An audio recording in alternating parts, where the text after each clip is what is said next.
jo diria que la Fira de la Puríssima segueix sent un gran aparador, segueix sent doncs, un potencial econòmic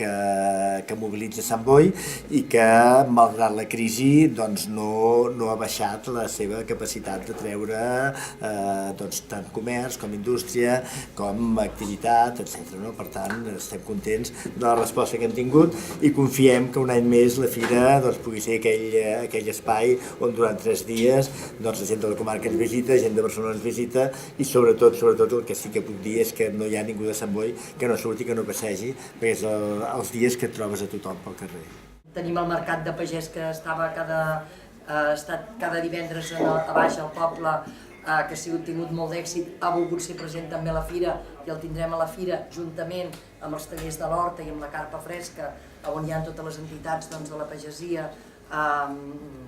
d'aquí del poble i comarcals. Hi ha activitat per la família, hi ha activitat per la gent jove, amb les carpes de joventut, el mercat artesanal de la gent jove, que també cada cop té més acceptació i es fan coses més interessants,